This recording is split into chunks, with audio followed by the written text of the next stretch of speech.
So ह्या ड्रिंकचं सगळ्यात main ingredient आहे सॉफ. तर मी पहिले सॉफ घेणार आहे. तुम्हाला जसं म्हणजे कंटिन्युअसली बनवून ठेवायचं तर तुम्ही ते बनवून ठेवू शकता.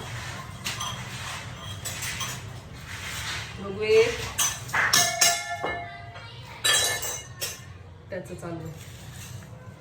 तर मी जास्त बनवून ठेवणार आहे बिकॉज मी कंटिन्युअसली बनवत नाही आणि हे आता गरमीमध्ये खूप जास्त बेनिफिट देतं. सो हे बघा मी ह्याच्यात घेतलं आहे आणि नंतर मी घेतली मिश्री, खडी साखर ती घेतली. तुम्हाला जशी हवी त्या हिशोबाने तुम्ही घेऊ शकता. स्वीटनर, त्याच्यानंतर मी ह्याच्यात हे जे इलायची आहे आणि ही काळी मिरी घेतली. ह्या सगळ्याला मी ग्राइंड करणार आहे आणि तीळ घेतले.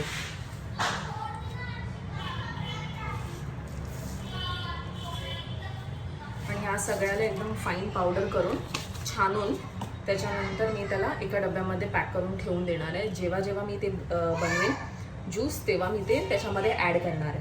ठीक आहे. तर चला. आणि हे जे काळा नमक बोलतात ते यूज केले मी त्याच्यामध्ये.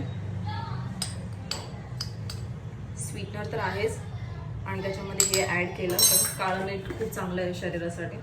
हे वेट लॉससाठी मला खूप कामी येणार आहे. आणि गोंद कतिराचं ज्यूस आहे. तर गोंद कतिरा मी आधीच भिजवून ठेवलेले आहेत. तुम्हाला मी ॲक्च्युअल जे कसे आहेत ते दाखवेन, पण मी आता भिजवून टाकलेले आहेत. तर ते माझे भिजलेत. आता मी ह्याला पूर्णपणे ग्राइंड करून घेते. चांगलं फाईन पावडर करायची आहे तुम्हाला.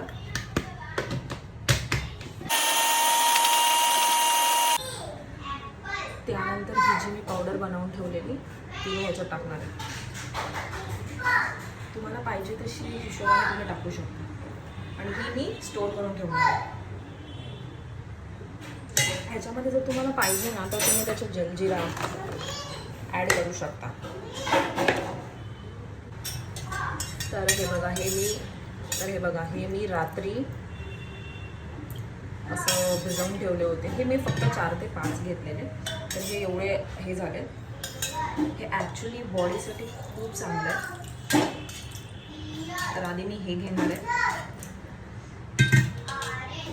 खूप चांगल्या प्रमाणात घेऊ शकता तुम्ही. हे बॉडीसाठी म्हणजे आता मी 2 जणांसाठी बनवते, माझ्यासाठी आणि अक्षयसाठी. आणि त्याच्यामध्ये मी हे सब्जा भिजवून ठेवला आहे.